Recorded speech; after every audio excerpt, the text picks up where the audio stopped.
Praise the lord. ఈ దిన జీవవాక్కు కీర్తనల గ్రంథదానం 124వ అధ్యాయం 1 నుండి 8 వచనములు. మనుషులు మన మీదికి లేచినప్పుడు యెహోవా మనకు తోడ ఉండని ఎడల, వారి ఆగ్రహం మనపైన రగులుకొనినప్పుడు యెహోవా మనకు తోడై ఉండని ఎడల, వారు మనల్ని ప్రాణంతోనే మింగివేసి ఉందురు. జలములు మనల్ని ముంచివేసి ఉండును, ప్రవాహము మన ప్రాణముల మీదుగా పొర్లి పారి ఉండును. ప్రవాహములే ఘోషించు జలములు మన ప్రాణముల మీదుగా పొర్లి పారి ఉండును అని ఇశ్రాయేలులు అందురుగాక. వారి పనులకు మనల్ని వేటగా అప్పగింపని యెహోవా స్తుతినందును గాక. పక్షి తప్పించుకొనినట్లు మన ప్రాణము వేటగాండ ఉరిండి తప్పించుకొని ఉన్నది. ఉరి తెంపబడెను, మనము తప్పించుకొని ఉన్నాం. భూమ్యాకాశమును సృజించిన యెహోవా నామం వలననే మనకు సహాయం కలుగుచున్నది. హల్లెలూయా. ప్రియమైన దేవుని కుమారుడా, కుమార్తె, దేవుడు మన పక్షాన ఉంటే మనకు విరోధముగా రూపింపబడిన ఏ ఆయుధము వర్తిలదు, ఏ మనుషుడు నిలబడలేడు. మనకు తెలియకుండానే మనం కొన్నిటి ఆపద నుండి తప్పింపబడుతున్నామంటే కారణం యేసయ్య మనకు తోడుగా ఉన్నాడు కాబట్టి. అపవాది అయిన సాతాను మన మీదికి మనుషులనే ప్రేరేపిస్తూ మన మీదికి వస్తూ ఉంటాడు. కానీ మనం ఏ విధంగా విడుదల పొందుకుంటాం? మన బలమును బట్టి కాదు, గాని దేవుని మహాకృపను బట్టి. ఈ విషయాలనే కీర్తనాకారుడు 1 నుండి 5 వచనంలో తెలియజేస్తున్నాడు. శత్రువు నుంచి గొప్ప విడుదలను ఈ వచనాలు తెలియజేస్తున్నాయి. 6వ వచనంలో వారు ఘోషించే జలములాగా, అడవి మృగాల్లాగా, 7వ వచనంలో క్రూరమైన వేటగాళ్ళలాగా ఇశ్రాయేలుపై విరుచుకుపడ్డారు. వారి నుంచి విడుదల తమ జ్ఞానం, యుద్ధ నైపుణ్యం, బలం వల్ల కాదని, దేవుడు తన వైపున ఉన్నాడన్న ఒక్క వాస్తవం వల్లే అని బహిరంగంగా ప్రకటించాలని కీర్తనాకారుడు ఇశ్రాయేలు వారిని ప్రోత్సహిస్తున్నాడు. క్రీస్తు సంఘం కూడా శత్రుత్వం వహించిన లోకంలో ఉంది. దుర్మార్గులతో చెయ్యి కలిపి సైతాను దాన్ని నాశనం చేయాలని ప్రయత్నిస్తున్నాడు. విశ్వాసులు ఇంతకుముందు, ఇప్పుడు కూడా హేళనలు, బెదిరింపులు, అన్యాయాలు, బాధలు, హింసలు, హత్యలు ఎదుర్కొంటూ ఉన్నారు. కానీ దేవుడు తన ప్రజల పక్షంగా ఉన్నాడు కాబట్టి క్రీస్తు సంఘం ఎన్నటికీ సమసిపోదు. మత్తయి సువార్త 16వ అధ్యాయం 18వ వచనంలో సంఘం ఎదుట పాతాళలోక ద్వారములు నిలువనేరవు అని యేసయ్య చెప్పారు. ఇక్కడ పాతాళ ద్వారాలు అంటే మరణ సంబంధమైన శక్తులు, జీవులన్నీ. ముఖ్యంగా మరణశక్తి ఉన్న సాతాను వాడు చేసిన తంత్రాలని అని అర్థం. వాళ్ళు క్రీస్తుతో, ఆయన సంఘంతో జరిగిస్తున్న యుద్ధంలో జయించలేరు.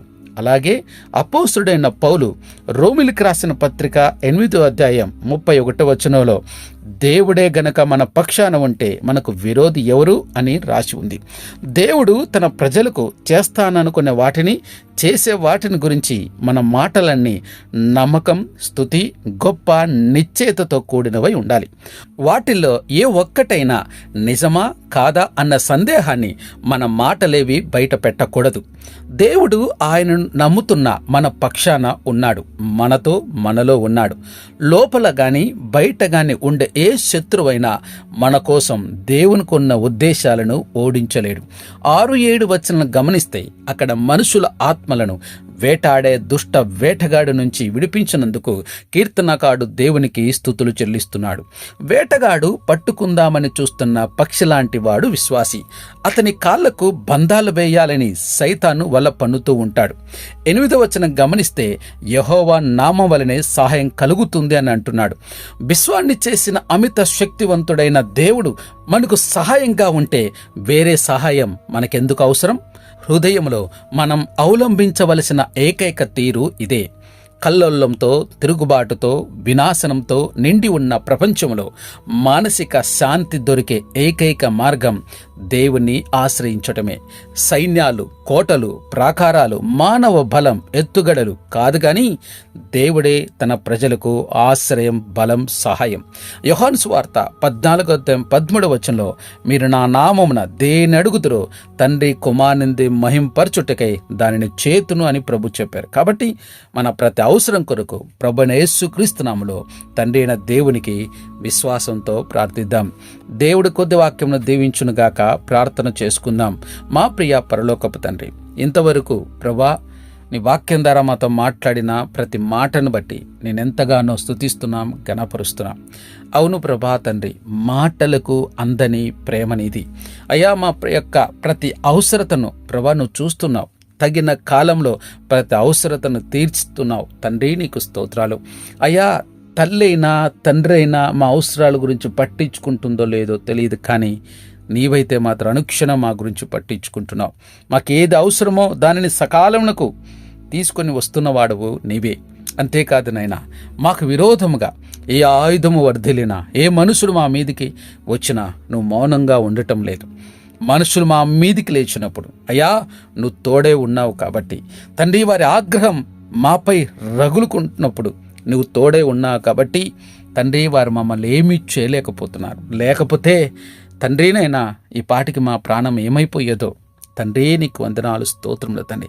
సాతాను వలవేసి మమ్మలను ప్రభా తండ్రి భయంకరమైనటువంటి తండ్రి నేను ఆ పాప కూపంలో పడవేయాలని చూస్తున్నప్పుడు ఆ పాపంలో జారిపోకుండా మమ్మల్ని కాపాడుతున్నవాడు నీవే. యేసయ్యా, నీకేమి రుణం తీర్చుకోగలం తండ్రి, నీకు వందనాలు, స్తోత్రములు తండ్రి. భయంకరముగా తండ్రి జలములు తండ్రి లాంటివి అయ్యా తండ్రి, లేకపోతే ఇతర తండ్రి వాటన్నీ కూడా సమస్యలు, కష్టాలు మా మీదకు వచ్చినప్పుడు అయ్యా తండ్రి నైనా ప్రవాహం వలె ఘోషించుచు మా మీదకు వచ్చినప్పుడు అయ్యా తండ్రి నువ్వు మాతో ఉన్నావు. ఎర్ర సముద్రాన్ని 2 పాయలు చేసి నడిపించినట్టు, యోర్దాను నదిని 6 నేలగా చేసి నడిపించినట్టు మమ్మల్ని కూడా నడిపించే దేవుడవు నీవు తండ్రి, నీకు వందనాలు, స్తోత్రములు తండ్రి. దేవా, పక్షి తప్పించుకొనినట్లుగా మమ్మలను తప్పించావు. అవును తండ్రి నైనా, పక్షి చూచుచుండగా వలవేయుట వ్యర్థము అని చెలవిచ్చినట్టుగా తండ్రి ఆ వేటగాని ఉరిలో నుండి మమ్మల్ని తప్పిస్తూ ఉన్నావు. దేవా, నీకు వందనాలు, స్తోత్రములు తండ్రి నైనా. ఎందుకంటే నైనా తండ్రి జ్ఞానముతో మెలకువతో తండ్రి మమ్మల్ని నింపుతూ నడిపిస్తున్నావు. నీకే వందనాలు, స్తుతులు, స్తోత్రాలు చెల్లిస్తుంటున్నావు. సర్వ సృష్టిని సృష్టించిన సృష్టికర్తవు నీవు తండ్రి. ఇదిగో ప్రభా, నీ నామమున తండ్రి మేము ఏది అడిగినను మాకు దయచేస్తున్నందు బట్టి నీకు స్తోత్రాలు. నీవిచ్చిన ప్రతి మాటను బట్టి నీకెంతగానో స్తుతులు, స్తోత్రాలు చెల్లిస్తున్నాను. ఎందరైతే ఈ ప్రార్థనలో ప్రభా ఏకీభవిస్తున్నారో వారి జీవితాలలోనైనా ఏ సమస్యలు ఉన్నాయో, ఏ కష్టాలు ఉన్నాయో, ఎరుకులు, ఇబ్బందులు, ఏ మానసిక ఒత్తిళ్ళు ఉన్నాయో నీకు తెలుసునైనా వాటన్ని నుంచి విడిపించండి దేవా. ఇదిగో తండ్రి, మరి ప్రభా సంఘమును, సంఘ కాపరులను, సువార్థికులను, పరిచర్య చేస్తున్న వారిని నీ కృపాబలం, ఆత్బలం చేత నింపి నడిపించండి. ఎండనక వానకనక అనేక ప్రాంతాల్లో తిరుగుతూ ఉన్నారు. అనేక మంది ప్రభా తండ్రి బలవుతున్నారు, హింసింపబడుతున్నారు, హతసాక్షులు అవుతుండగా వారి ఆత్మలకు శాంతి, సమాధానం, కుటుంబాలకు ఆదరణ, నెమ్మదిని అనుగ్రహించమని ప్రార్థన చేస్తూ ఉంటున్నాను తండ్రి. నీకు వందనాలు, స్తోత్రములు తండ్రి. అలాగే ప్రభా తండ్రి అధికారులు జ్ఞాపకం చేసుకొని, కాలనీ నాయకులు, గ్రామ నాయకులు, రాష్ట్ర నాయకులు, దేశ నాయకులు ప్రతి ఒక్కరిని జ్ఞాపకం చేసుకొని చక్కని పరిపాలన అందించుటకు నీ కృప దయచేయమని అడుగుచుంటున్నాం తండ్రి. నీకు స్తోత్రాలు. అంతేకాదు నాయనా, ఇదిగో తండ్రి దిక్కులేని వారిని, విధవరారిని, కనీసం ఒక పూట కూడా తిండి దొరక కలమటిస్తున్న పేద ప్రజలు ఉంటున్నారు. వారిని జ్ఞాపకం చేసుకోండి దేవా. నీకు వందనాలు, స్తోత్రములు ప్రభా తండ్రి. అలాగే తండ్రి పాఠశాలలు, కళాశాలలు, వైద్యశాలలు జ్ఞాపకం చేసుకొని నానావిధ రోగముల చేత బాధపడుతున్న ముట్టండి, తాకండి, స్వస్థపరచండి. జైల్లో మగ్గుతున్న వారిని జ్ఞాపకం చేసుకో ప్రభా, వారిని విడిపించండి. నేను అనేక సమస్యల కారణంగా కోర్టు చుట్టూ తిరుగుతున్న జ్ఞాపకం చేసుకోండి. గర్భఫలం, ఉద్వేగం, వివాహాల కొరకు ఎదురు చూస్తున్న బిడ్డలకు సహాయం చేయండి. గర్భంతో ఉన్న బిడ్డలకు నార్మల్ డెలివరీలను అనుగ్రహించమని ప్రార్థన చేస్తూ ఉంటున్నాను దేవా తండ్రి. నీకు స్తోత్రాలు. కోత విస్తారంగా ఉంది, పనివారి కొద్ది మందిగా ఉంటుండగా నిజమైన పనివారితో ప్రార్థన చేస్తున్నాం. సహాయం చేయండి. దయ్యముల చేత, దురాత్మల చేత పీడింపడుతున్న వారిని విడిపించండి. అనేక మానసిక ఒత్తిళ్లు, అది అప్పు వల్ల కావచ్చు, ఇంటి కలహాల వల్ల కావచ్చు, మరి ఇతర కారణాలు, ఉద్యోగాలు, వ్యాపారాలు, ఏ ఒత్తిళ్ళు అయినప్పటికీ ఆ ఒత్తిళ్లలో ప్రభావ వెళ్ళిపోయి కొన్నిసార్లు ఆత్మహత్య చేసుకోవాలన్న ప్రేరేపణ కలుగుతున్న వాటి నుంచి విడిపించండి. అప్పులైన కాడిని విరగొట్టండి దేవా తండ్రి. నీకు స్తోత్రాలు. కుటుంబాలలో శాంతి, సమాధానాలు నింపండి దేవా. నీకు వందనాలు, స్తోత్రములు తండ్రి. అంతేకాకుండా నైనా ఇదిగో ఎందరైతే తమ ప్రార్థన అవసరతలు కామెంట్ రూపంలో తెలియజేస్తున్నారో వారి అవసరతలని తీర్చండి అయా, నెమ్మదిని దయచండి, కృప దయచేయమని అడుగుచూ ఉంటున్నాం తండ్రి. నీకు వందనాలు, స్తోత్రములు ప్రభా. అంతేకాకుండా నాయనా తండ్రి, జన్మదినాలు, వివాహ దినాలు జరుపుకుంటున్న బిడ్డల యొక్క జీవితాలు మీరిచ్చిన నూతన దయా కిరీటాలను బట్టి నీకే స్తుతులు, స్తోత్రాలు చెల్లిస్తూ ఉంటున్నాం. కృప చూపండి, సహాయం చేసి నడిపించుమని అడుగుచున్నాం తండ్రి. సమస్తమో ప్రభా తండ్రి నీ పాదాల చింతనే పెడుతున్నాం, మమ్మల్ని తగ్గించుకుంటున్నాం ప్రభా, నిన్ను మాత్రమే హెచ్చిస్తూ ఈ నపులను మా ప్రభును రక్షకుడైన యేసుక్రీస్తు వారి అతి శ్రేష్టమైన నామంలో బ్రతిమాలు అడిగి వేడుకుంటున్నాము తండ్రి. ఆమేన్, ఆమేన్, ఆమేన్.